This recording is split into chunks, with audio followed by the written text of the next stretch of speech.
Bhagavad Gita as it is. We'll be studying from text 16, second chapter, 16th verse, through till text 20. We'll chant for 5 minutes and then we will begin.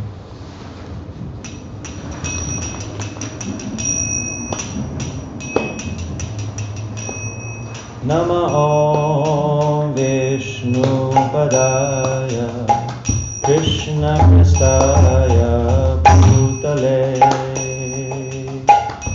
Srimate Bhaktivedanta Swami Niti Namine Nama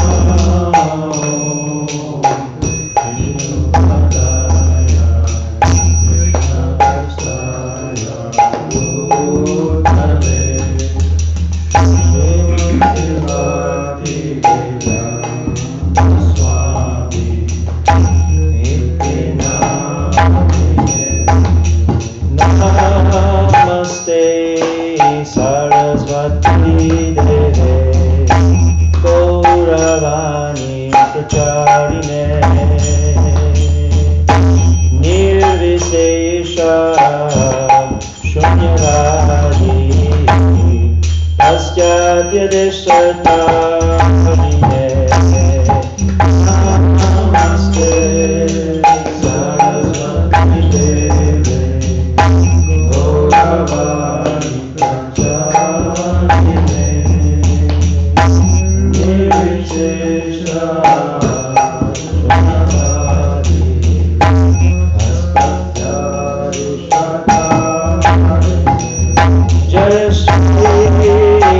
Krishna Chaitanya Prabhu Nityananda Shri Advaita Gadadhara Shivastadi Gaura Jaya Shri Krishna Prabhu Nityananda Shri Advaita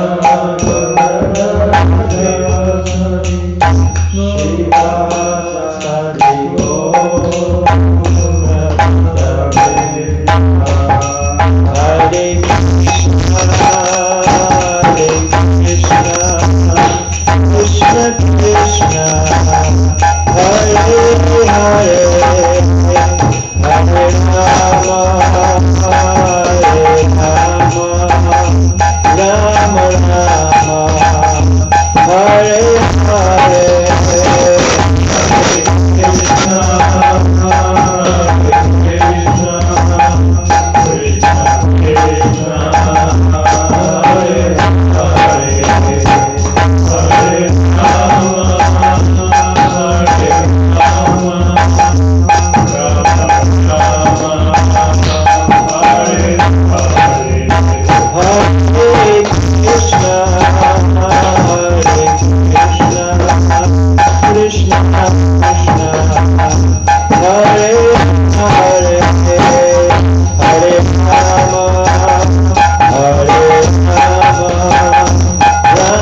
Om Namo Bhagavate Vasudevaya.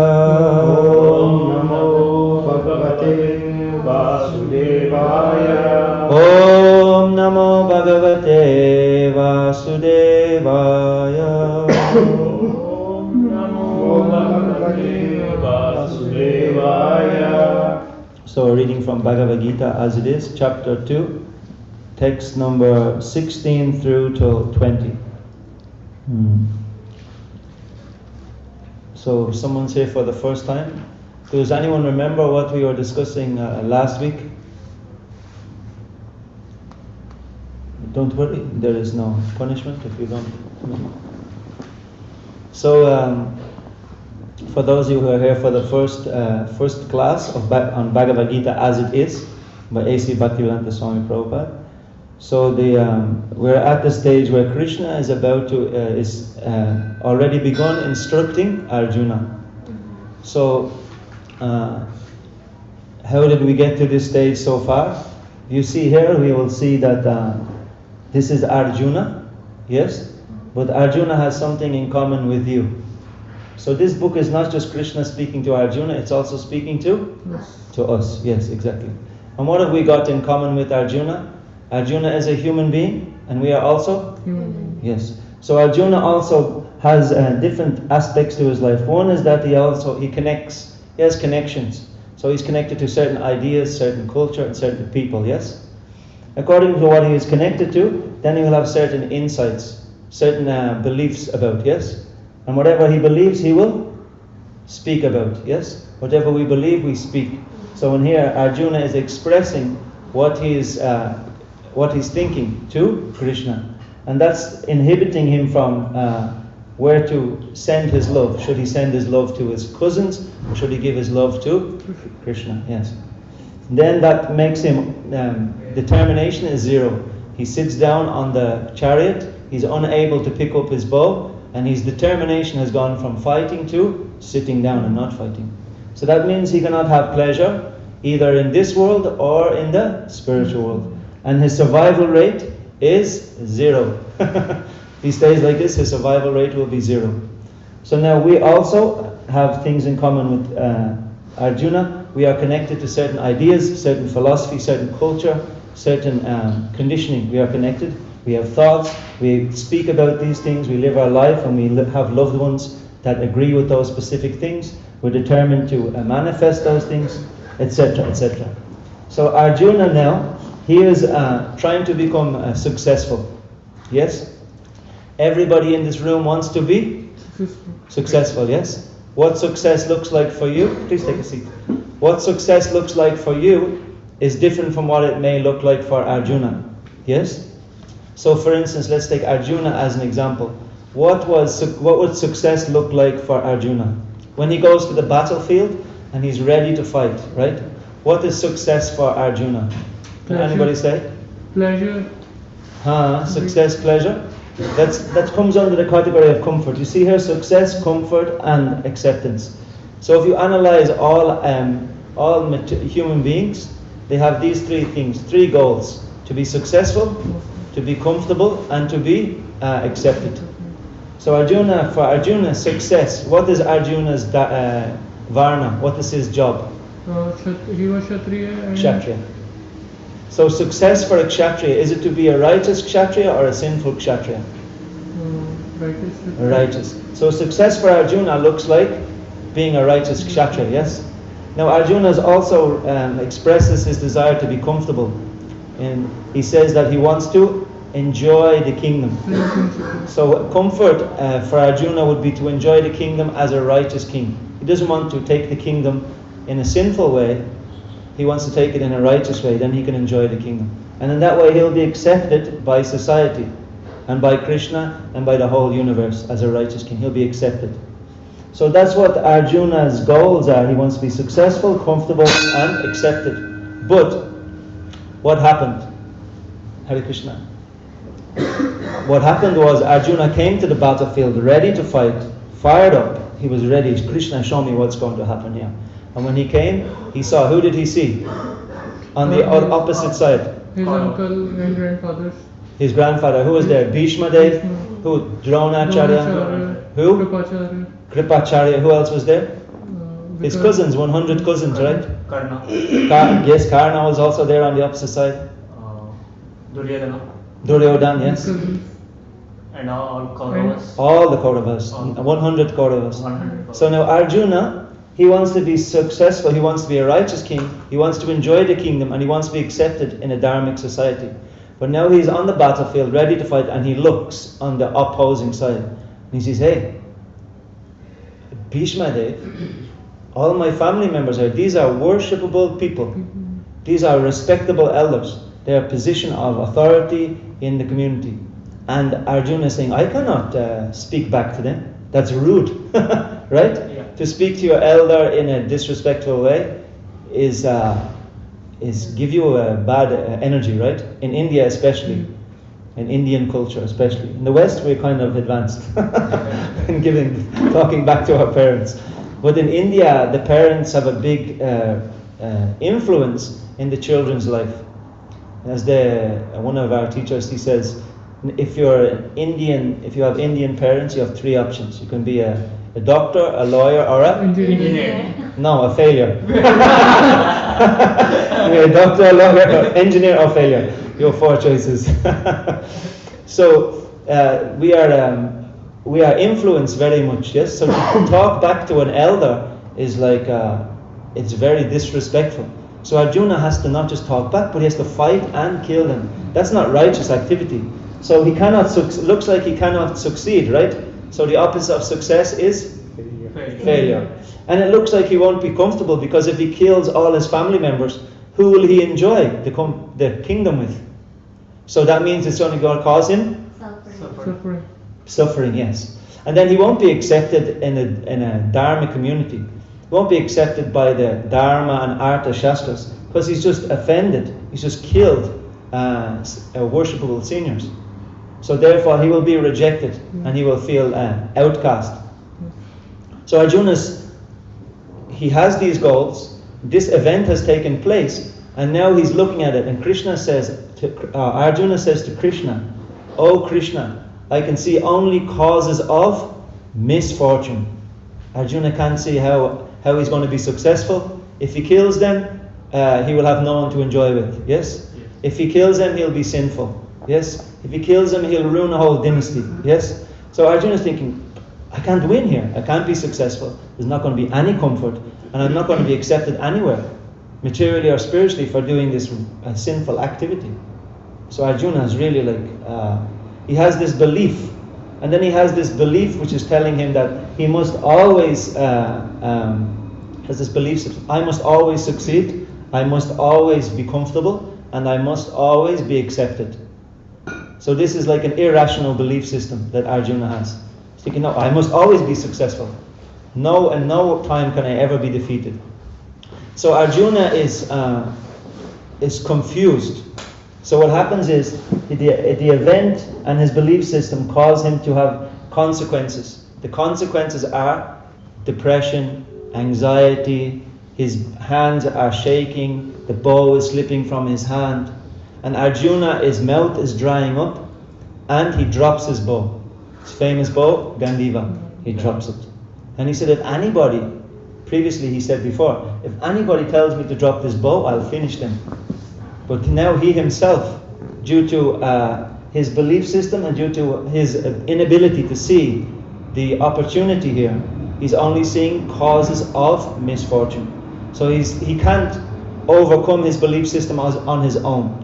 All the emotions have overwhelmed him, and now Arjuna comes to Krishna for D. D is disputation. He says to Krishna, help me to dispute all of this, because I can't do it on my own. Like somehow or other, I have these ideas in my head, and all I can see is misfortune.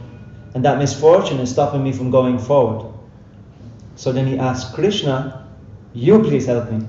So then he surrenders to Krishna, and Krishna starts to speak. So that's where we're up to. And then, as you see here, after the disputation, he gets an effective new belief system. Arjuna gets an effective new belief system where he prefers not to do what he thinks is right, but what Krishna instructed him to do. So that's surrendering to Krishna. And then he gets new feelings. New feelings are fired up, ready to go like he was at the beginning. Fired up, ready to go, bow in hand, ready to rock. And therefore he gets close to his goal. Successful, comfortable, and accepted by Krishna. And that's ultimately the ultimate benefit. So now we are studying the Bhagavad Gita. We've got as far as Arjuna is sitting down and he's feeling all these negative emotions. He's come to Krishna and Krishna is starting to dispute all of his beliefs inside his head. So now can we identify with Krishna or with Arjuna? Yes? We all have goals. Sometimes things get in the way of our goals. Yes? And we think, no, this shouldn't be, and we get negative emotions. Yes?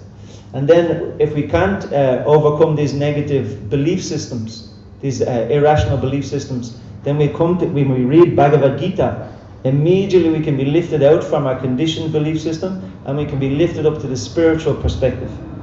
So this is what Krishna is doing to Arjuna right now. First thing he does from the second chapter, verse 11 through to 30, that's the section we're on now. It's called the Jnana section. So Krishna is telling Arjuna, Gyan. Gyan means? Knowledge. Yes. Gyan means knowledge. He's giving him some wisdom.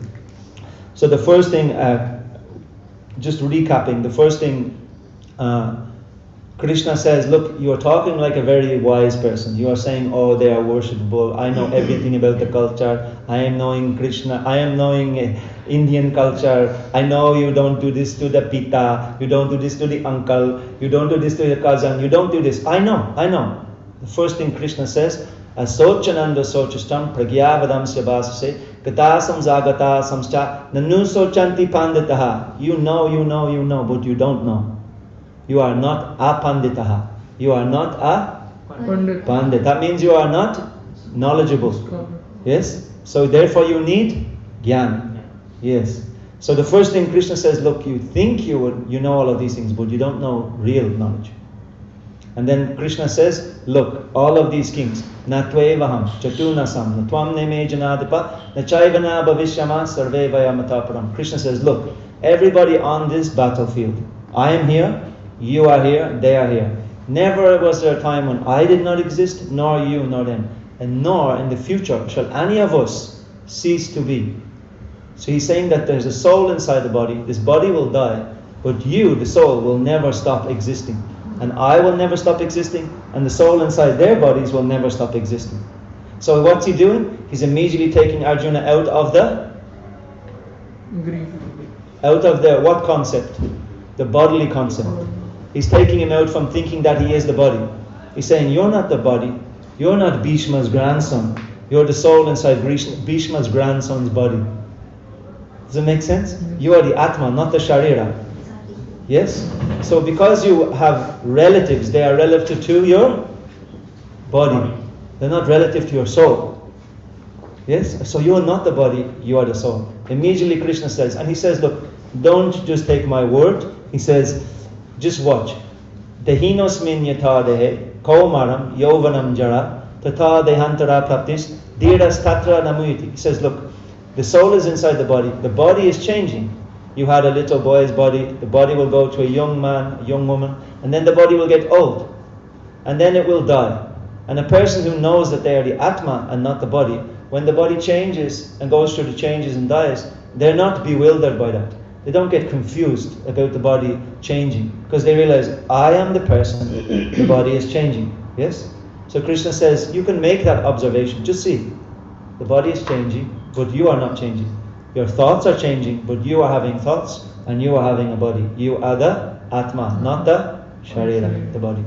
And then he says, if you think you are the mind, if you think you are the happiness, the stress, good and bad, he says, no. Matra sparshas tu kontya shitoshna shukutukuda agama painonityas tam statikshasva bharata. Krishna says, I am good, I am bad, I am religious, I am irreligious. All of these dualities, they are just exactly that. They are like seasons. Sometimes they are hot, sometimes it is cold. Winter, summer, they're coming and going. Conceptions about who you are. If I'm a good person, I'm a bad person. Today I feel like I'm a good person. Tomorrow I feel like I'm a bad person. These are all concepts which are going through your mind, and they're, according to your conditioning, you hold onto a concept. But if you can just tolerate the desire to grab onto good and bad, tolerate the dualities, you will realize you're not good and you're not. You are spiritual. You're not good and you're not bad. You are Atma. You're not hot, you're not cold. Yes? They're just seasons passing by the sky. So, then Krishna goes on to say, one who knows this, then they are not bewildered. And one who really knows this can achieve liberation. So what Krishna is immediately doing is he's injecting Arjuna's connection. He's connecting Arjuna to jnana. That immediately sobers up his emotions and brings him to a different place. He's emotional now, right? Sitting there crying. Krishna said, how have these impure thoughts come upon you? What are you talking about, Arjuna? You're not the body, you're the soul. Why are you crying? It's what Krishna is doing. So, now, 216, we are going to read together. You have on page 86 in the white book, but 216 in Bhagavad Gita.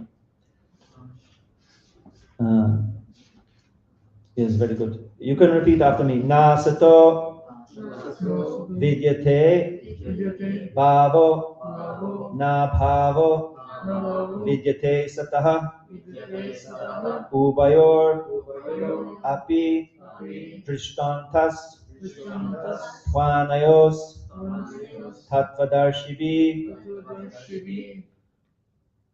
nasato vidyate bhavo na bhavo vidyate sataha ubayor api drishtantas tvanayos tattvadarshibhi. Translation. Those who are seers of the truth have concluded that of the non-existent, the material body, there is no endurance, and of the eternal, the soul, there is no change.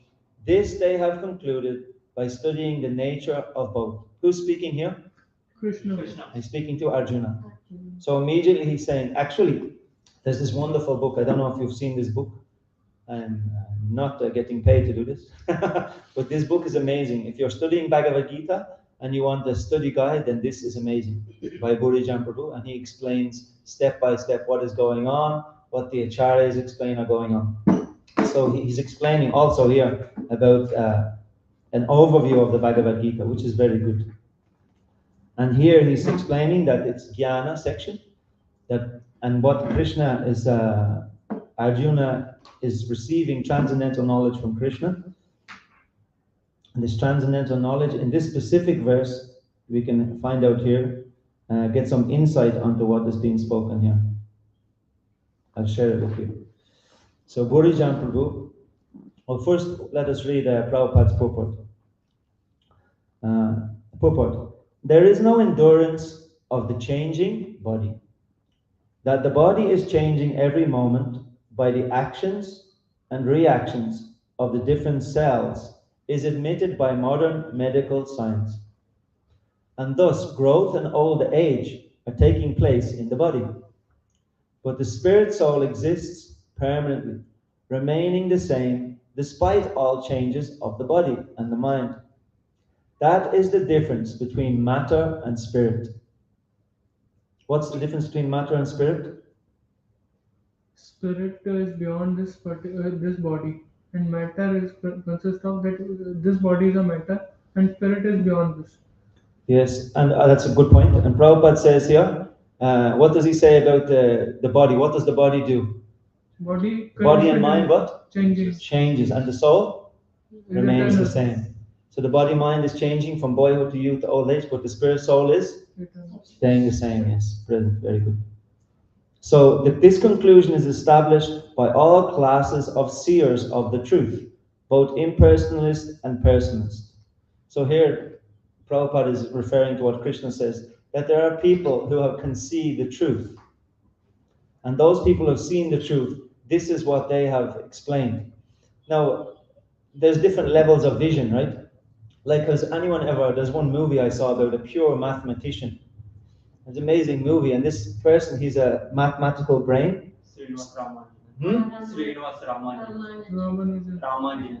Ramanujan. So when this person, I don't know if it's the exact person, but when he would walk into the room, he didn't see the room the way we saw the room. He saw, when he would walk into the room, he would see different equations, right angles, acute angles. He would see formulas because his brain was mathematical. So he would walk in and he would just see formulas everywhere. Sometimes he was so absorbed in mathematical equations he could not interact with the normal forms of the world. He'd be looking at your face and seeing, like, the golden ratio. And you'd be talking to him and he'd just drift off into a mathematical sequence because he can see different levels of reality. Yes? He's seeing differently. Similarly, there's people that can see the truth. Just when I was here on the way, I met one boy on the bus. He turned around and he saw me writing on the bus and he said, "You know about the third eye?" African Irish boy. His name's Kennedy. And he just started speaking about these transcendental things. He started speaking about them. But people can see the truth. So I was telling him this example of vision. I say, just like if we pointed to one girl that was standing outside at the bus stop. I say, "This girl, you can see this girl?" He said, "Yes." If you look externally, then you might become excited. Being a young boy, seeing a young girl, you might get excited. Now, if I turn up the magnifying frequency of your eye, and you have microscopic vision, and you look at the skin, then you can see the germs, the bacteria, the skin pores. And he's actually seeing when he's looking. He's like, "Oh, yeah." And then I say, if you turn up this frequency again, and you have a X-ray vision, now all you can see is the skeleton, the bones. So you turn up the magnifying frequency of the eye, you see just the skeleton. And he was looking, he's like, I say, "You see, it's just a skeleton." And he's walking, he's looking at the girl, and all he can see is he's thinking in his mind's eye.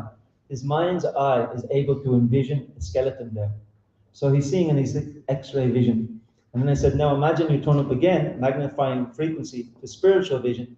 What you will see is the Atma and the Paramatma sitting within the cage of the chest, in the heart area.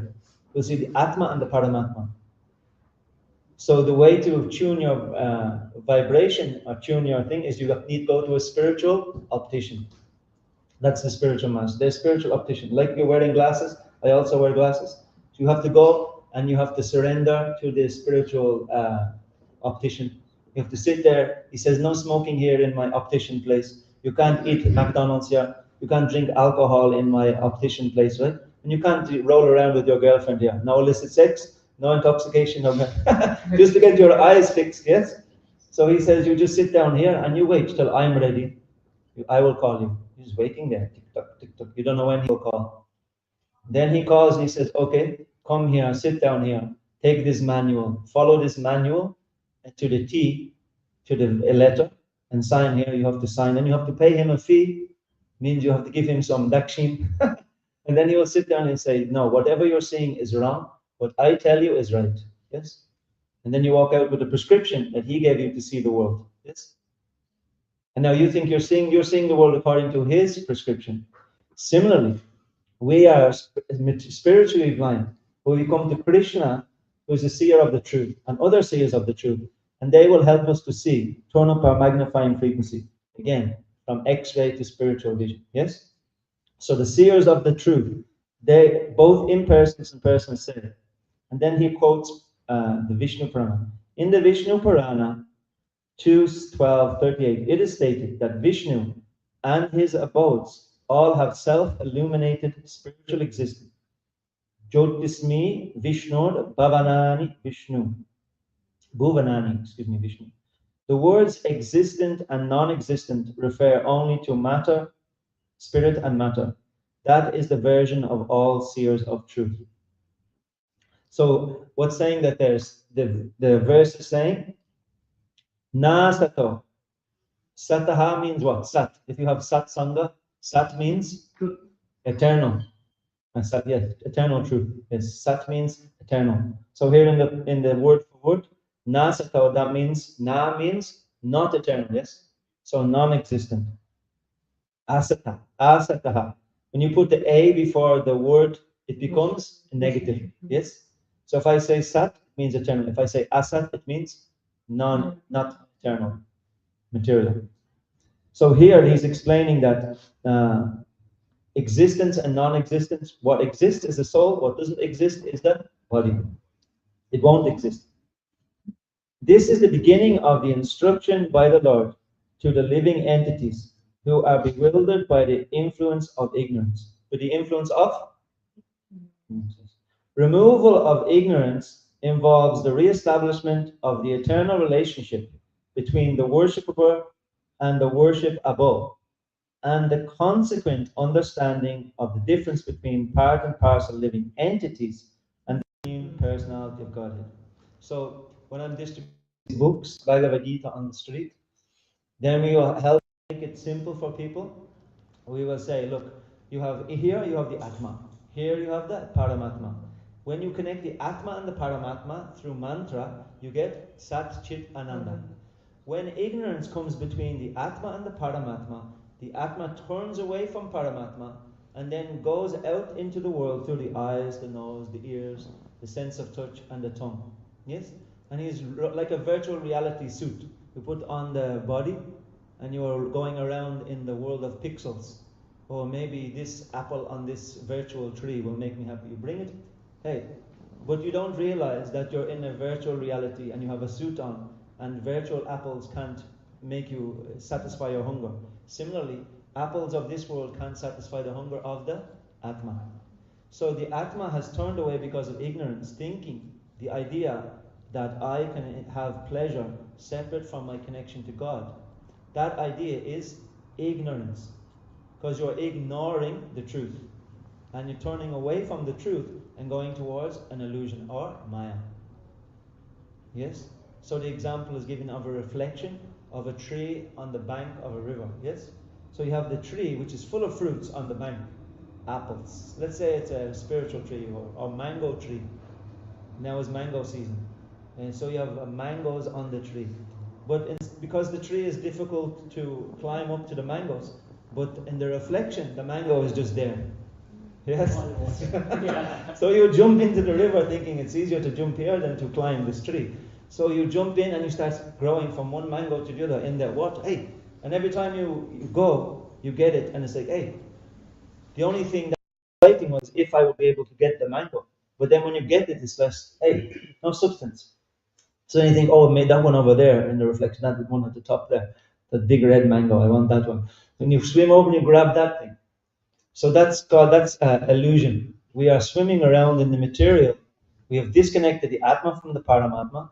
Now the Atma has gone out into the world and is swimming around trying to grab master's degree, PhD, bachelor's degree, all of these things. We're trying to grab things in this world, bring them close to our body, but we are not the body. So the Atma cannot get any satisfaction. So this ignorance has to be removed. When the ignorance is removed, the barrier between the Atma and the Paramatma is gone. And then there is Satchit Ananda. Then there is Tushti, satisfaction. Sukha, real Sukha, Atma Sukha. So, One can understand. Yeah, good, thank you. One can understand the nature of the Supreme by thorough study of oneself. The difference between oneself and the Supreme Being, understood as the relationship between the part and the whole. In the Vedanta Sutras as well as in the Srimad Bhagavatam, the Supreme has been accepted as the origin of all emanations. Such emanations are experienced by superior and inferior natural sequences. So he's saying, Srila Prabhupada is saying here, that if you study yourself, then you will be able to understand the Supreme Person. So I've thought about this a lot over the years. I was thinking, how is Prabhupada saying if I study myself, I will understand Supreme, like understand Vishnu or Krishna? And I was thinking, okay, well, I just study myself. Why not? Prabhupada, my guru told me to study myself, so I study. Okay. So what do? I breathe in, I breathe out. When I breathe out, we found in COVID, right, this whole thing, when you breathe out, there is bacteria, yes? So when you breathe out, there's living entities coming out from your breath. So there, when you breathe out, there is like bacteria. If you've ever seen these people smoking the vape, you see them smoking the vape, and the smoke is going for like 1 mile down the road, and you can see that their breath is actually it's so drawn out, isn't it? Such a long existence of a breath. So now, if I study myself, there are like small little universes coming out from my body, little entities coming out. And when I breathe out, they exist. If I breathe in, they come back into my body. And then I read Srimad Bhagavatam and it says, hey, we are in a universe. These universes are coming out from the body of Vishnu. When Vishnu breathes out, all universes are coming out. When he breathes in, the universes go back into his body. And that's when there's dissolution of the universe, of the bodies, etc. etc. So it's like, hey, I am small and he is big. I am breathing out tiny universes. He's bringing out whole universes. So I am the part and he is the whole. Yes, he is the part. He is the powerful whole. So if we analyze ourselves, we will find out more about the Supreme Being. Of course, he's what we're doing on a small scale, he's doing on a major scale. So he's the emanation. Such emanations are experienced by superior and inferior natural sequences. That's a natural sequence, breathing, right? So we're doing it in an inferior way, he's doing it in a superior way. The living entities belong to the superior nature. You belong to the superior nature, exactly. As it will be revealed in the 7th chapter. Although there is no difference between the energy and the energetic is accepted as the supreme, and the energy or nature is accepted as the subordinate. The living entities, therefore, are always subordinate to the Supreme Lord, as in the case of the master and the servant, or the teacher and the taught. Such clear knowledge is impossible to understand under the spell of ignorance. And to drive away such ignorance, the Lord teaches the Bhagavad Gita for the enlightenment of all living entities for all time. Are you one of the living entities of all time? Yes, you are one of the living entities of all time. So he's teaching this Bhagavad Gita for us. So now if we're not feeling Satchit Ananda every day, it's because there's some tamaguna in between us, the Atma, and the Paramatma.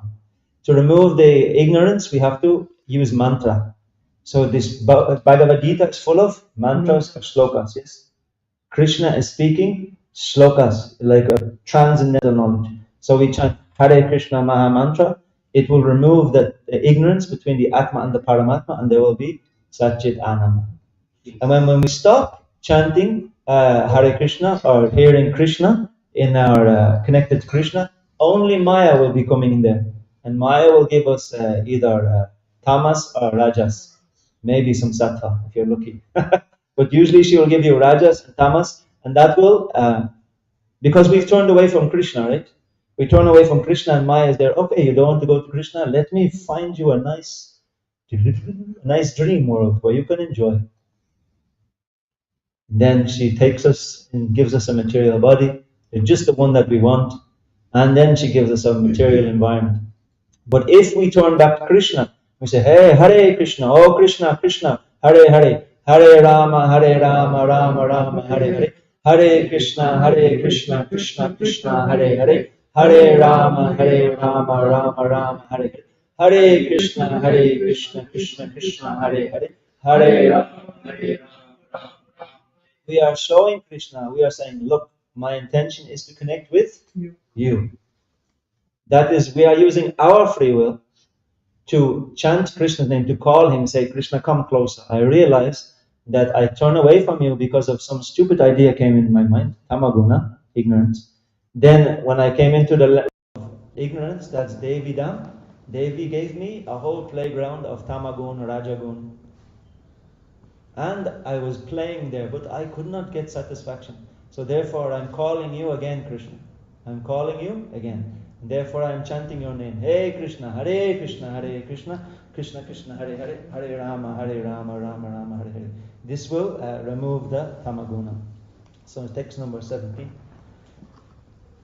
Ana avinasi tu tadvidi yena sarvam idam tatam vinasham avyaya yasya avyayayasya na kaschit kartam arhati. So, that which pervades the entire body you should know to be indestructible. No one is able to destroy that imperishable soul. So Arjuna is, we go back again to Arjuna, to empathize with Arjuna's situation. He's sitting there and he thinks he has to destroy Bhishma, he has to destroy them, right? But Krishna is saying you cannot destroy the Atma. You cannot destroy the Atma. So what you're going to destroy? The material body. But the body is already dead. The only thing that's alive is the Atma. Yeah. So immediately Krishna is just taking him out of his bodily identity. You're thinking that you are their relatives, but no. You are the Atma. The Atma cannot die. If you take away their body, because they are doing wicked things with their body, you're not killing them. You're just taking away their body. So you imagine how a child, you imagine a child is coming in with the keys, and the keys, he's going towards the electrical socket. Hare Krishna. He's going towards the electrical socket with the keys. Yes? He's going to put the keys inside the electrical socket and blow himself up. Now you take away his keys, so he won't damage himself and he won't blow up the whole house. Now he starts crying, you've taken away my toys. But is that act in his best interest? No. Taking away the keys is in his best interest, right? If the child is taking a metal object and going towards the socket, and you take away the metal object, that's doing him a favor, right? Yeah. Yes. But the child, Hare Krishna, but the child may not see it like that, right? He will cry, throw a tantrum, yes? And then the parent may think, oh, what am I doing upsetting my child? So Arjuna, the Bhishma Dev, Dronacharya, from a spiritual point of view, their body is just like a vehicle. It's just an instrument. And they're misusing it to cause havoc and to cause exploitation in the society. Dronacharya, or Duryodhana and his brothers, they've become overwhelmed by greed. And they want to utilize the kingdom for their own enjoyment. So that means they will exploit the citizens. So now they use their soul, using their body to cause havoc in the society. So if you take away their body, then you're doing the soul a favor because they're misusing their independence and their power. Yes? So from a spiritual perspective, it doesn't seem like a big deal. It doesn't seem like you're killing them or you're hurting them. Just taking away the body which they're using to do wicked deeds. Just like you take away the child's ability to electrocute himself and put out the electricity in the house. But that's from a spiritual perspective, right? Krishna immediately is taking Arjuna, hey, look, this is what's going on here. You are not the body, they're not the body, there's the soul. And he's saying the body, the soul is pervading the body. The soul is animating the body. When the soul leaves the body, the body no longer animates. What happens when as Prabhupada say, what's the difference between a living body and a dead body? Some examples. What's the difference? Living body can move. Living body can move. Yeah, dead body cannot move. So one is animate and one is... So what are some of the things people say when they come into a room and their loved one is gone, or loved one is dead, body is dead? They start to deteriorate, the body starts to rot. The body starts to rot, yes. So what's happening is when a body starts to rot, it means that the atoms in the body are separating. They're separating ashes to ashes, dust to dust. Means the atoms are only being held together because the Atma has communicated with Paramatma. I want a body like this. And Paramatma is in every atom. So Paramatma is holding all of the cells together. And this is just a collection of atoms, like a big, dense cloud of dust of atoms. Yes? And as soon as the Atma is finished with the body, all the atoms will separate and decompose, Hare Krishna, and become a pile of dust with time. And because the living force, the Atma, has gone. So another thing is that one is animate, the difference, and one is inanimate. The animating force is the soul. That pervades the whole body. And that soul is indestructible. You can't kill it. You cannot kill it. So we have 1, 2, 3 more verses. So we'll go to verse 18. Antavanta ime deha nitya shokta sharirina anasino parameyasya prameyasya tasmad yudyasva bharata. Krishna says, the material body of the indestructible, immeasurable, and eternal living entity is sure to come to an end. Therefore, fight, O descendant of Bharat. So what is the nature of the soul, the living entity? He's indestructible, cannot be destroyed. He is immeasurable, cannot be seen with the eye. You can't measure him with the eye. He's invisible and immeasurable. And the body of this soul is sure to come to... What's going to happen to the body? Degrade. It's going to die. It's going to come to an end. Yes? You have a body that's beginning, a middle, and a end of the body. But inside the body, the Atma? Never dies. Atma comes out. Atma comes, yes. The Atma is always present. Just like when you go home, you will take off your hoodie and you'll put on a bed clothes. You'll change the clothes only. That will be explained a little bit later. Yes? So the Atma comes out from the body when the person dies. Huh. Like that. Just like, you can say like that. You can say the body falls off the Atma. Because the Atma will keep its form according to its sadhana. The Atma will remain, but then you have a mind, you have two bodies. This will be explained later. You don't have to jump ahead, but yeah, good point.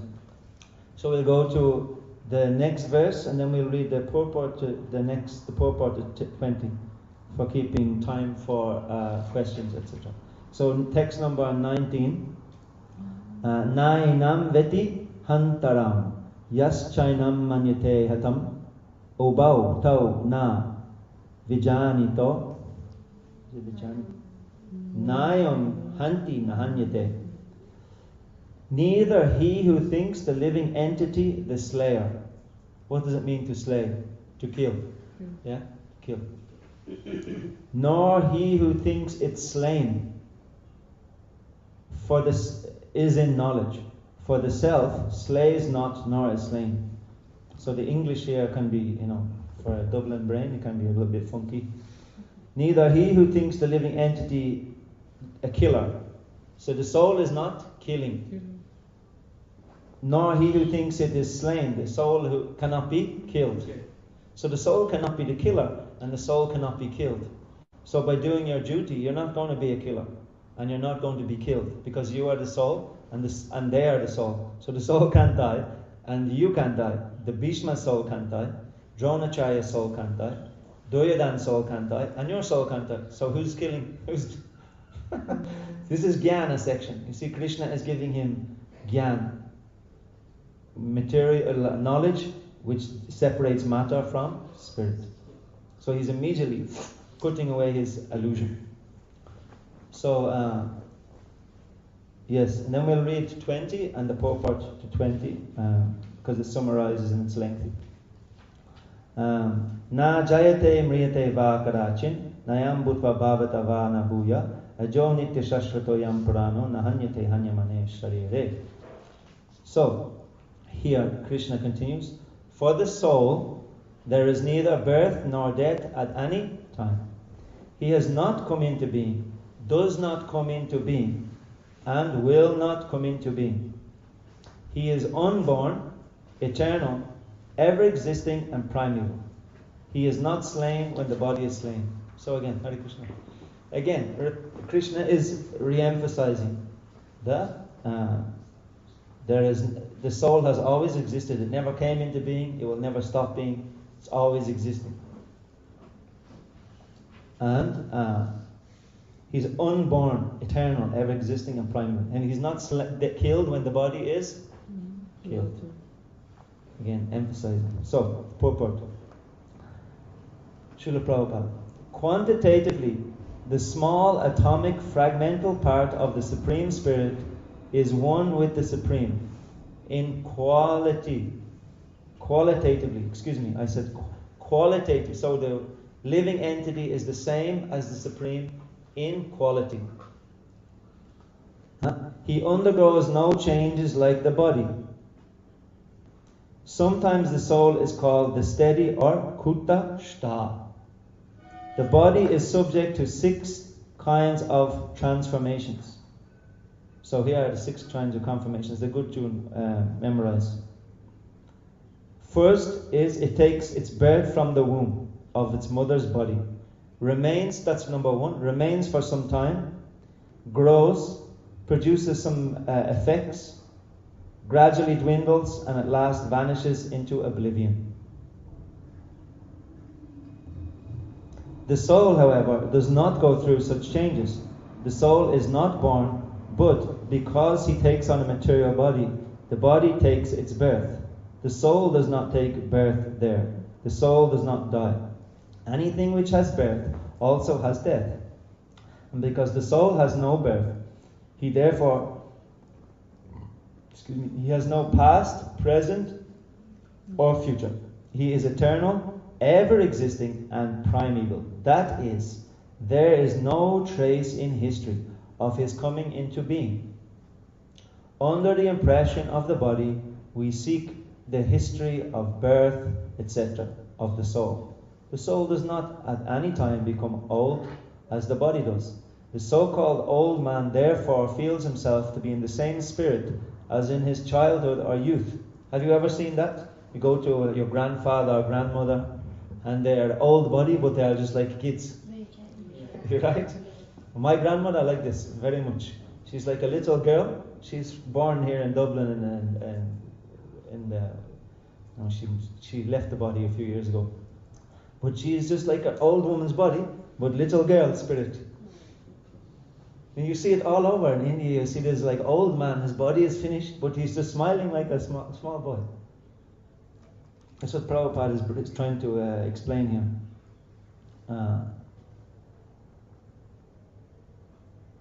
The soul. Where are we? The change of the body do not affect the soul.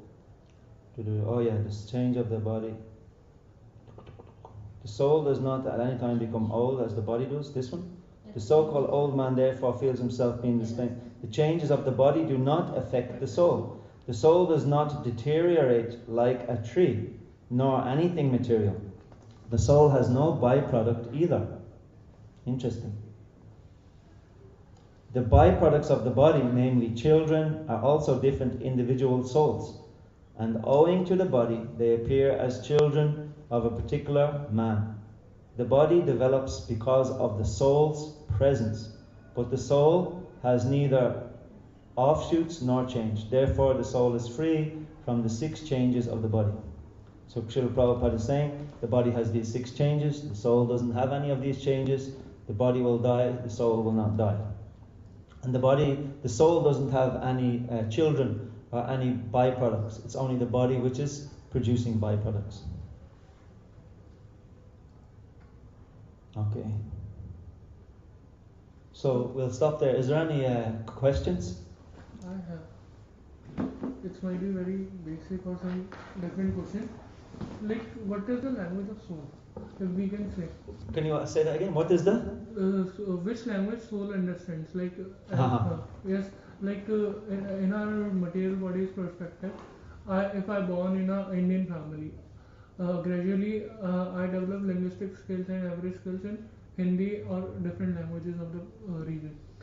Similarly, if I am born in US or Ireland, I develop Irish language or your English language skills. Yes. But when we talk about soul, like soul likes Hari Naam, and chanting, and if we chant Hare Krishna Maha Mantra, soul likes this. Yeah. And if I say like Krishna has different names, Madhusudan and different names, how can a soul understand this thing? Because if I talk about when we are changing our body as a soul, then we understand different languages. But how can we say that which language soul understands? Very good. So if I understand your question correctly, you're saying if we are a soul inside the body, Yeah. then we're born in a particular country. Yeah. We will learn a specific culture and language. Yeah. But what is the original language? What is the language of the soul? So, Yes. So then you will have to make some observation. Make an observation. If the man is born in the desert, if he's born as an Eskimo, or he's born in Ireland or India, well, no matter where the living entity is born, the living entity will have the same function. The same function. There's four things. One is that the living entity, whether it's in an insect's body, an elephant's body, a shark's body, a human body, the living entity, the living force, will always seek out exist. It doesn't want to be finished. Yes? Doesn't matter if it's in the body of a tree. The tree will grow towards the sunlight. Yes? The shark will go towards the water. He won't try and go out on the beach where he can't exactly see. So we are always trying to go towards existing and avoid dying. Yes? So that's because the nature of the soul is sat. It's eternal. It doesn't want to experience death, finished. Yes? Which the body will. The second thing, no matter where you're born or what species, the second thing is that we all want to get knowledge. Yes? Whether you put the ant over here and you put the sugar over here and you put some thing in the way, the ant is thinking, how I will get there. I know there is sugar there. It's questioning, should I go left, should I go right? Prabhupada says, the birds in the morning, when you hear the birds in the morning, caw, caw, or here, seagulls, caw, caw, what they are saying, where is food, where is food, where is food, yes? When we wake up in the morning, the first thing that comes to our mind is questions. Where is the light switch? What time is it? Oh my goodness, where will the Lewis be there? Will the bus be there? Where's my toothbrush? How long will it take? Oh, we are trying to remove the ignorance and be situated in knowledge. Because the questions are doubts. We remove the doubts and we get into the position of knowledge. Because the soul wants to be full of knowledge. And then the third thing is that the reason why we want to exist and we ask questions is so can we come to the position of happiness. We want ananda. Yes? So we want to exist, but we don't just want to exist. Then we get education, we ask questions. Where is the most happening place in town? Where can I get the most pleasure? Yes? In this room, where is the best place? Where is the most comfortable place? Where is the most ananda here? Yes? So it doesn't matter whether it's in an insect body or in a whatever body, the living force will naturally, like water flows to a level, similarly the consciousness will keep going through all different material levels till it finds Sat, Chit, Ananda. So this is the culture of the soul, the culture of the soul. And then that vibration of Sat, Chit, Ananda, the people who have reached there through sadhana or through kripa, the seers of the truth, those people whose souls have come to that level, then they say that there's a vibration there. So here on the altar we have Panchatattva. To explain that the Panchatattva have brought the Satchit Ananda vibration from the spiritual to the material, and they're distributing it everywhere in the form of the Hare Krishna Maha Mantra. So what is the language of the soul? The language of the soul, the language of the Atma is to love Paramatma, is to bhakti. It's not English, Hindi, Urdu or Russian or anything. The language of the Atma is bhakti. Yes? Bhakti. And the way we express our bhakti, our love in this particular yuga is by glorifying Krishna. Shravanam, Kirtanam, Vishnum, Smaranam, Padasevanam, Archanam, Vandanam, Dasyam, Sakyam, Atmanivedam. Nava, Anga, Bhakti. Chief is Shravanam. You are doing bhakti. You are saying to Krishna, hey Krishna, I'm interested. The Atma is turned outside, going to pennies, going to dance, going to the Lidl. And the Atma is going out through the senses looking for something material. But then you come here and you say, hey Krishna, I want to turn my Atma, I want to turn myself towards you. Krishna's like, you sure? Yes. So then you say, oh, I will listen. Shravanam. Now you're doing bhakti. Then you go and you talk about it to your friend. What did you learn? Oh, well, I went to the temple. This guy, white guy, was talking all this stuff. Kirtanam. Shravanam, Kirtanam. And now we will do Kirtan. We will glorify Krishna singing. Shravanam, Kirtanam, Vishnu, Smaranam. We will remember. So the language of the soul is bhakti. Yes? Or the language of the Atma is bhakti. And if we're not giving our bhakti to the Atma or the Paramatma, if the Atma is not giving his bhakti to Paramatma or Bhagavan, the bhakti will go towards material things. The devotion will be devoted to our family, like Arjuna, devoted to our family, our country. He will become a nationalist. Jai Bharat, Jai Ireland, Chucky our law. We'll be all nationalistic about where our body was born, rather than where our Atma was coming from. So we are not Indian, we're not Irish. We are supposed to be speak the language of the Atma is Bhakti. To answer your question, the language of the Atma is Bhakti, and this doesn't matter where you are born, what culture. The Muslims are expressing Bhakti for Allah, Christians for Christ. They're trying to express their love towards the Supreme. Yes? They're trying to turn the Atma towards the Paramatma, to whatever degree. So the language of the soul is Bhakti. And with the way that Lord Chaitanya and Lord Nityananda and Panchatattva, they have brought that Bhakti language and that Bhakti culture to the material world. And Srila Prabhupada has brought that to the Western world. So that's why when you come here to study IT or to do IT job, then there's like a safety net here created by Srila Prabhupada.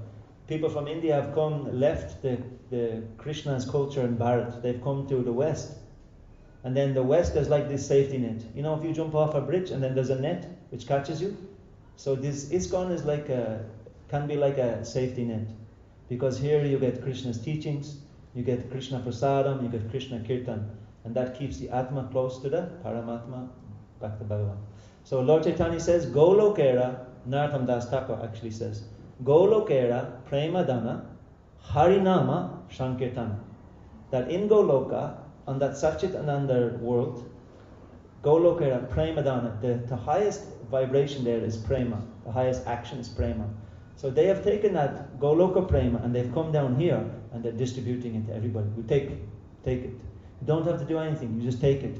You just chant Hare Krishna, Krishna Krishna, Hare Hare, Hare Rama, Rama Rama, Hare Hare, Hare Krishna, Krishna Krishna, Hare Hare, Hare Rama, Rama Hare. And you keep this mantra that Lord Chaitanya has brought is not ordinary. It's soaked with prema. So this is like a currency.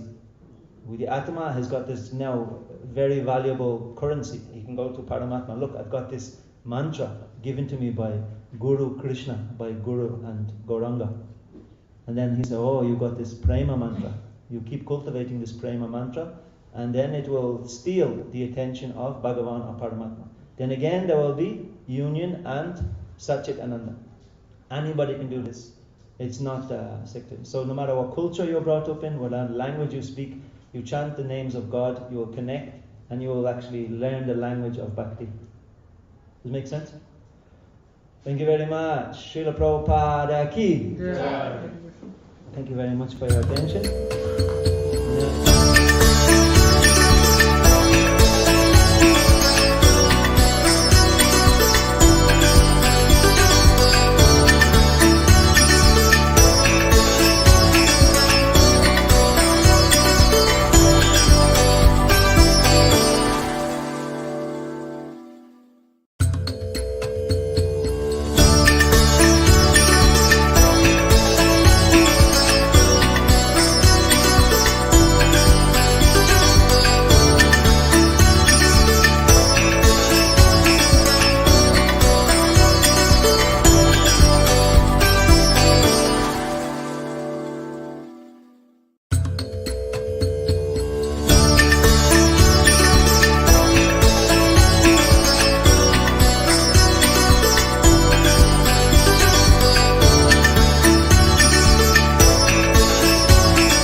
Hare Krishna, Hare Krishna,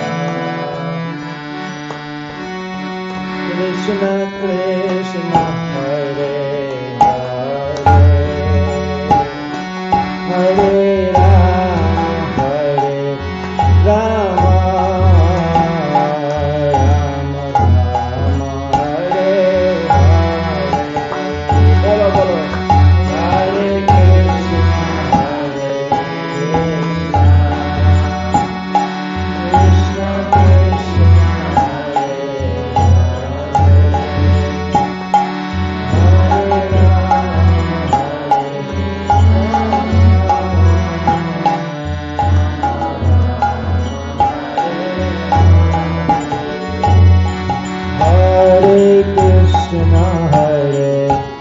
Krishna,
Krishna Krishna, Hare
Everybody together, one more time.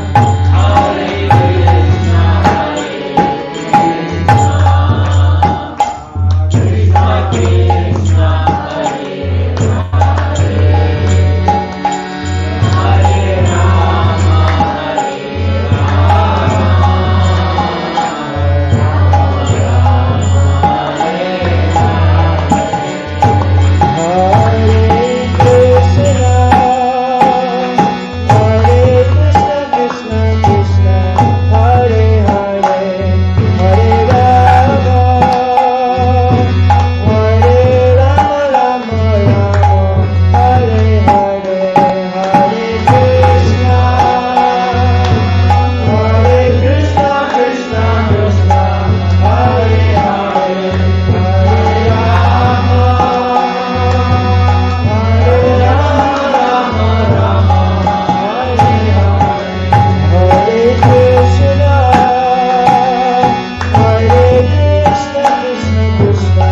Krishna Krishna Hare Hare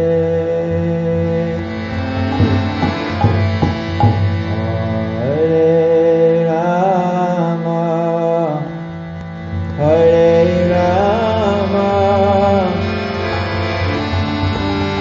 Rama Rama Hare Hare.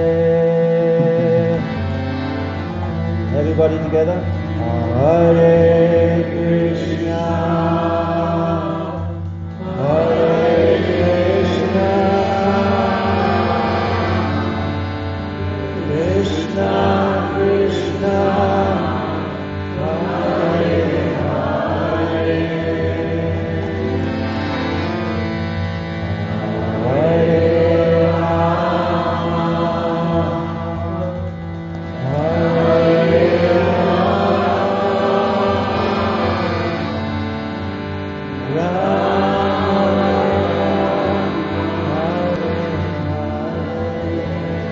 Everybody together one more time. Hare Krishna, Hare Krishna, Krishna Krishna, Hare Hare, Hare Rama,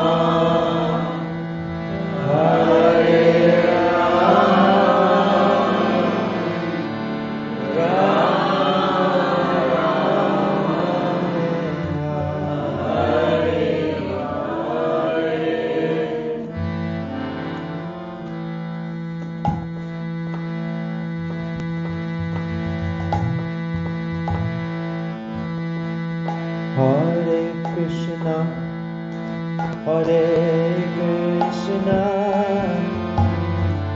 Krishna Krishna, Hare Hare,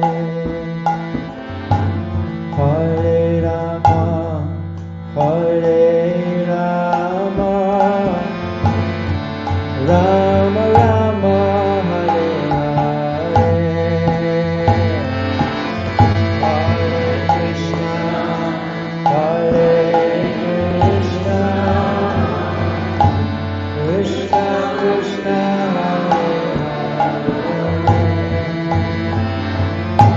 Hare Rama, Hare Rama, Rama Rama,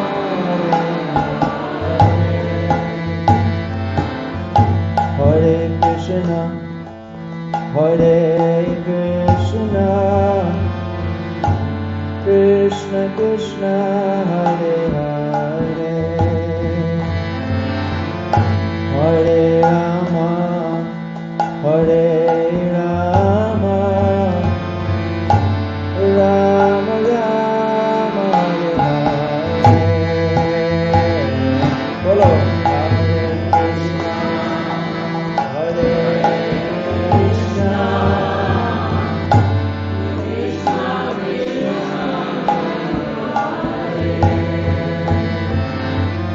Hare Rama, Hare Rama, Rama Rama, Hare Krishna, Hare Krishna, Krishna Krishna, Hare Hare, Hare Rama, Hare Rama,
Everybody get up, please.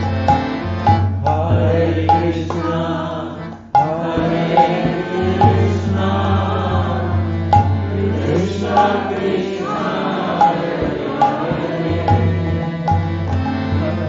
Hare Rama, Hare Rama,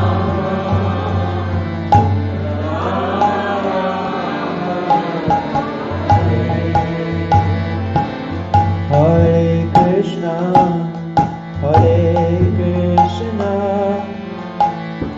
Krishna Krishna, Hare Hare, Hare Rama, Hare Rama, Rama Rama,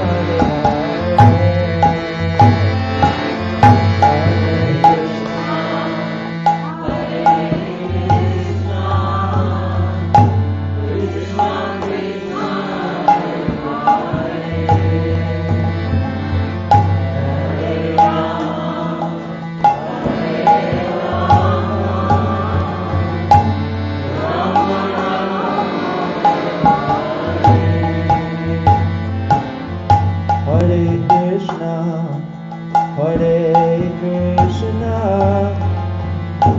Krishna Krishna, Hare Hare,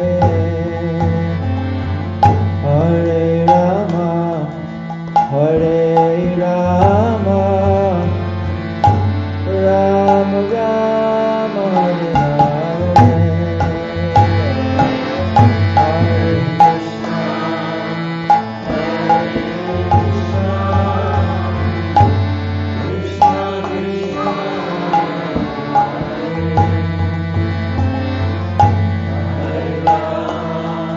Hare Krishna,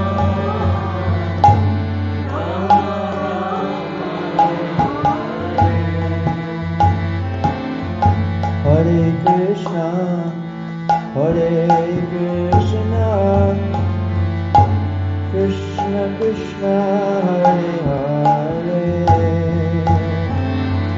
Hare Rama, Hare Rama,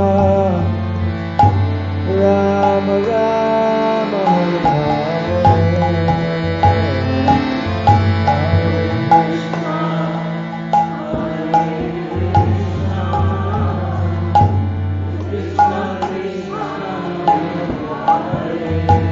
beautiful. Hare Rama, Hare Rama,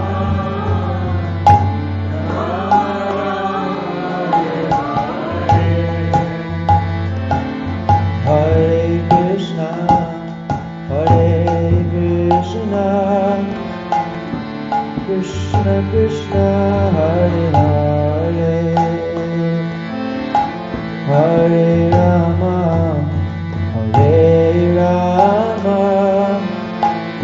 Rama Rama, Hare Hare, Hare Krishna, Hare Krishna, Krishna Krishna, Hare Hare, Hare Rama,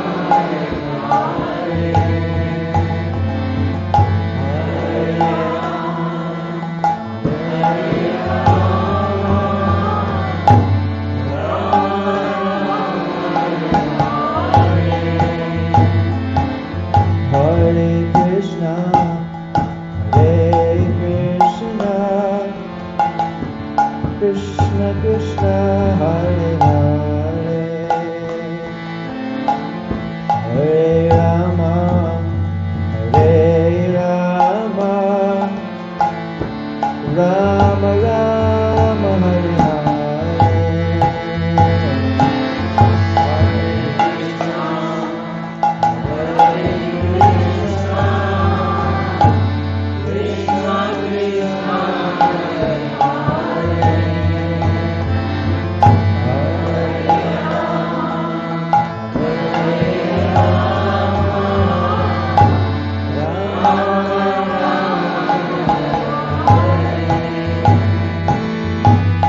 Hare Krishna, Hare Krishna, Krishna Krishna, Hare Hare, Hare Rama, Rama Rama, Hare Hare, Hare Krishna, Krishna Krishna, Hare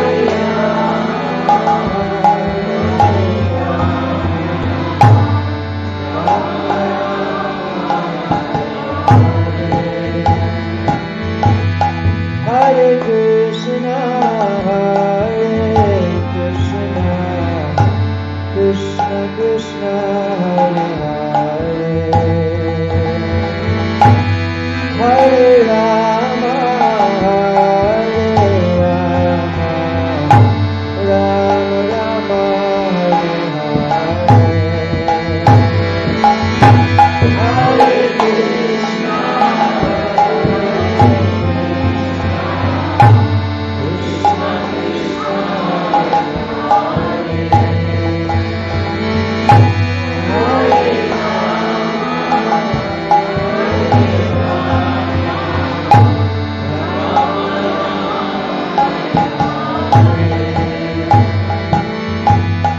Hare Krishna, Hare Krishna, Krishna Krishna, Hare Hare, Hare Rama, Rama Rama,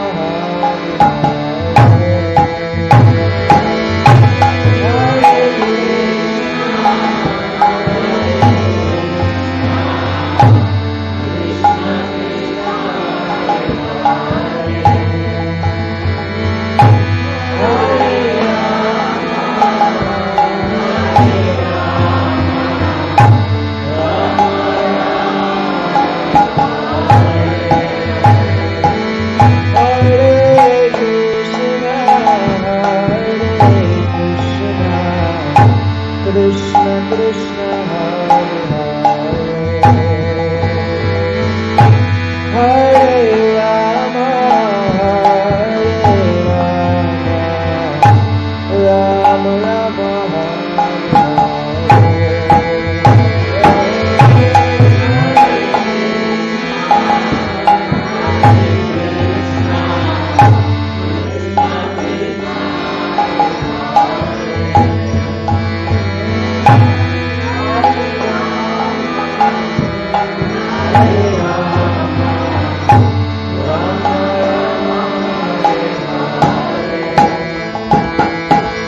Hare Krishna, Hare Krishna, Krishna Krishna, Hare Hare, Hare Rama, Rama Rama,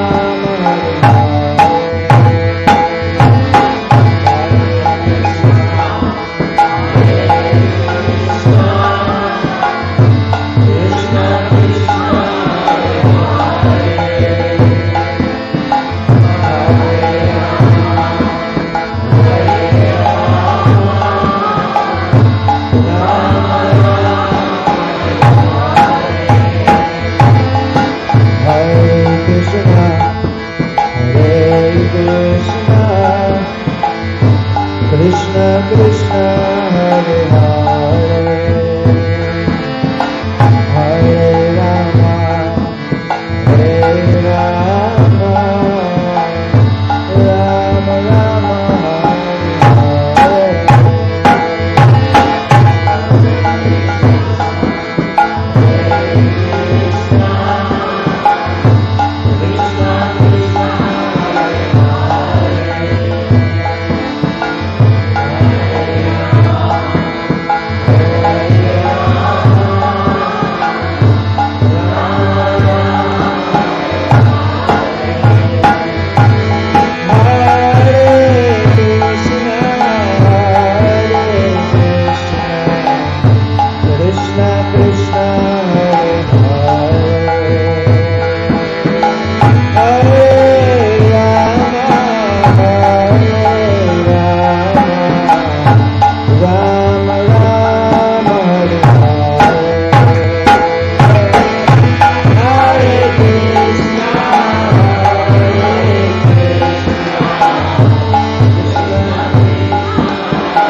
Hare Krishna,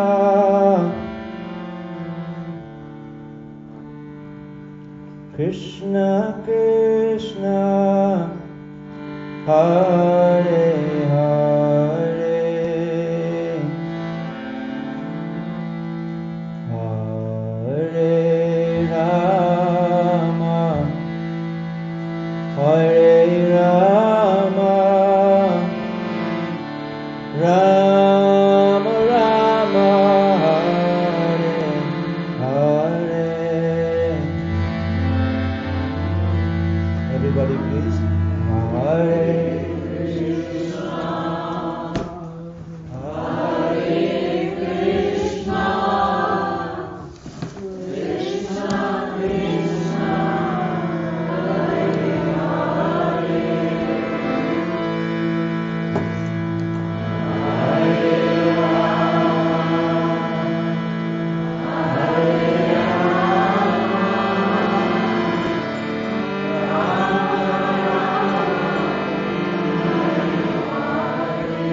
one more time, all together.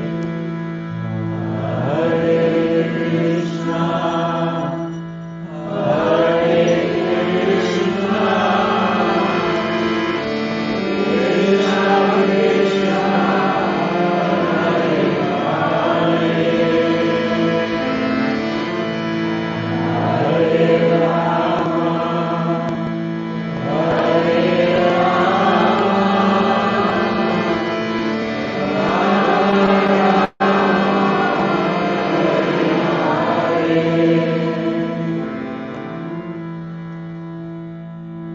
Thank you all very much. So now, I don't know about you, but my legs are sore. So we're going to ask everybody to stand up for the next part. We're going to teach you how to do the yoga. Yoga pose is very simple. It's called the Swami step. Can you say Swami step? Swami step. Very good, very easy. It's going to stretch the legs very gently.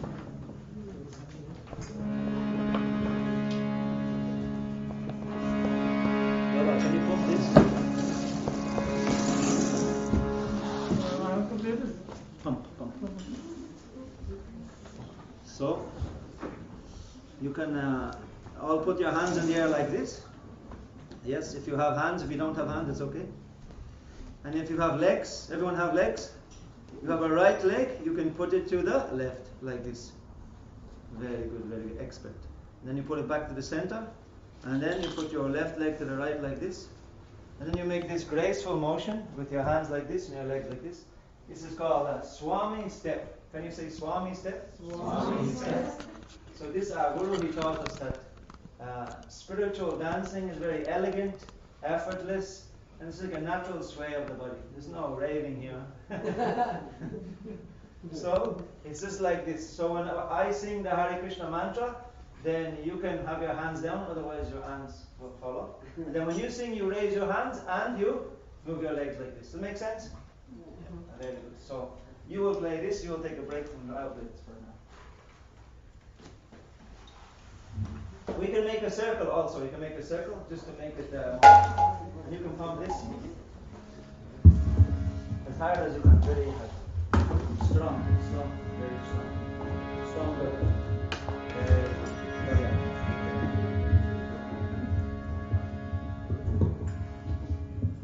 Oh, very good, very good. So remember your hand, when I sing, you can keep your hands down, but always keep your legs moving.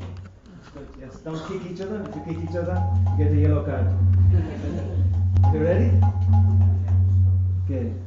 Legs you can move nicely. You can close your eyes as you feel. You can raise your hands as you like. But when you sing, the hands must go up. Ready? If you're ready, say Haribol. Haribol. You're not very enthusiastic. I think you just came here for the ladus. If you're very enthusiastic, say Haribol. Haribol. I think you still want to sleep. If you're really enthusiastic, say Haribol. Haribol. Very good, I believe you. Okay. Well, Hare Krishna, Krishna Krishna, Hare Hare, Hare Rama, Rama Rama.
Jaya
Krishna Maha Mantra ki Jai. Thank you very much. So just like we were hearing in the Bhagavad Gita Pravachan, inside everybody there is the Atma and there is the Paramatma. So when you connect the soul and the super soul together through mantra, then there is Ananda, bliss. So this is the process. Through mantra, all the negative vibes go, and then you're connecting the Atma and the Paramatma, the soul and the super soul together. And natural, spontaneous bliss energy is coming out for some reason. And the yogis say that this is because this is the science of yoga. Connect the Atma, Paramatma through mantra. So this is the Maha Mantra we are singing. Just some philosophy. Just to bring us back down to the ground. So usually we're going to 9 o'clock. Yeah. So now if you want, you can all come a little bit forward. If you're feeling it, you can all get close.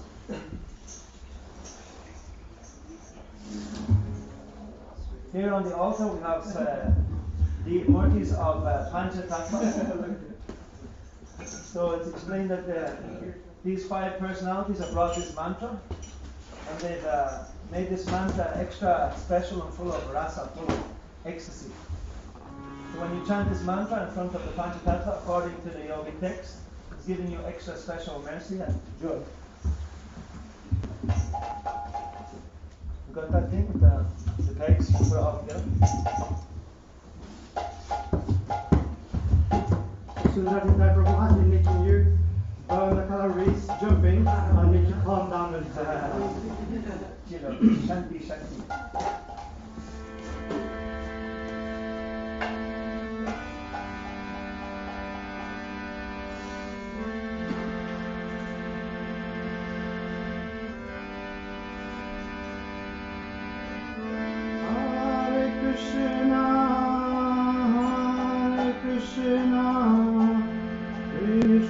Hare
Hare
Louder this time.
Krishna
One more time for Panchatatva.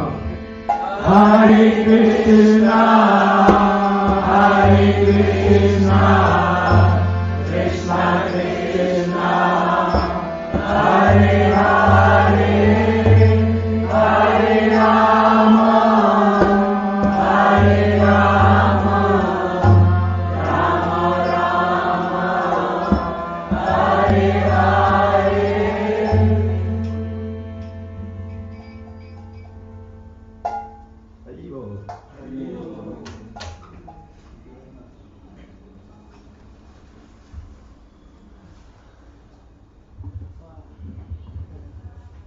Thank you very much. Thank you very much to the guests.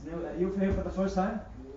Wow, you really brought the bliss. You brought the party. So just so everyone knows, we are this is happening every Friday. So Friday at 6 o'clock we have like a talk on the philosophy of Bhagavad Gita. Then from 6 to 7 that happens. We discuss 5 verses. Then after that we go into Kirtan from 7 to 9. Very good. And then on Sunday we have like a free vegetarian feast. So it starts at 3 o'clock with some like light singing. Then we have a class on philosophy, questions and answers. Then we have an arti where they offer different things to the murtis and we sing. And then there is a big vegetarian feast, enough to fill your eyes. So everybody is welcome. This place is like an embassy for the spiritual world. You come here to get your visa to go back to the kingdom of God. Yes. Just like in any visa in any country, the rules of that country apply in that place. So all we're doing here is singing, dancing and feasting. Yes. So if you feel like doing that, please come. Thank you. And when we get bored, we just talk something to remind ourselves, oh, why are we singing, dancing and feasting?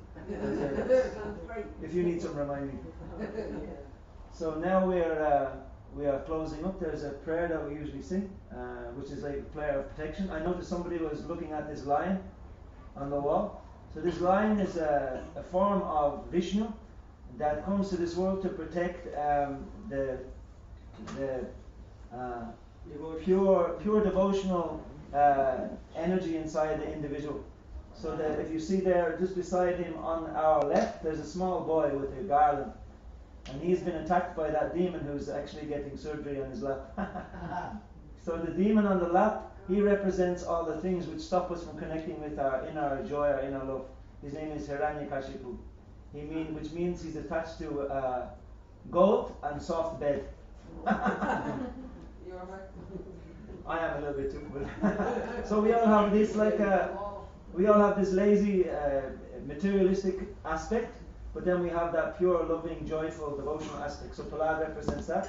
When the dark energy tries to overcome the light energy, the Lord appears in a ferocious form. He said, enough, Baba. Get out. So there is a song that we sing, and it's in Sanskrit language. So if you don't know the words, it's not a problem. But you can sing along. You want to play this drum? Would you like to sing? You know the song? Shall I sing? Yeah. Okay, so you want a microphone? You can play cartels, right? Harmonium? Harmonium. I'll play this. So you can face this way. Can we knock the lights down a bit?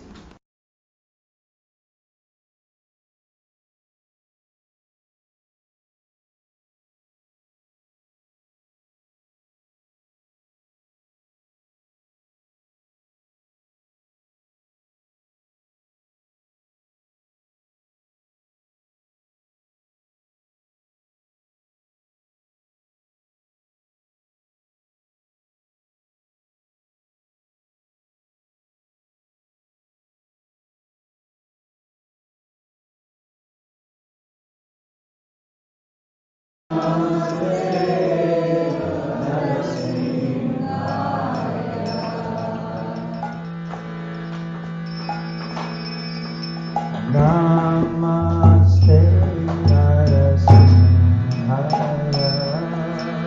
Namaste Narasimhaya. Dala dala dadai.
Radhika Hiranyakashipu Kanvena Keshavati Kangarahari Rupa Jagadeesha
Thank you all very much.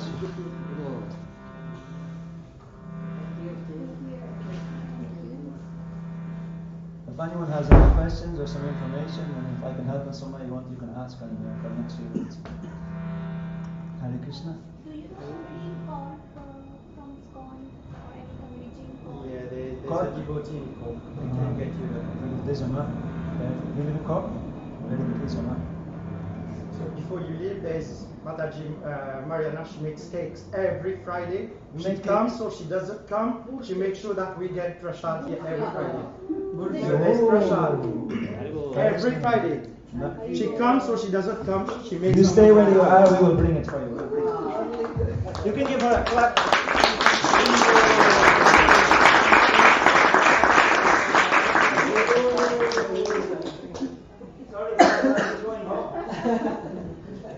So as Prabhu Sundar Nitai said, every Friday Bhagavad Gita class starts from 6 o'clock to 7 o'clock, and from 7 o'clock to 9 o'clock Kirtan. It's free. You don't have to pay anything. Just come yourself, bring your family and friends, and join us every Friday. Very good. And for the first, who are here for the first time? 1, 2, 3, 4, 5, 6, 7. So we'll shout 3 times Hari Bol for the newcomers. Hari Bol!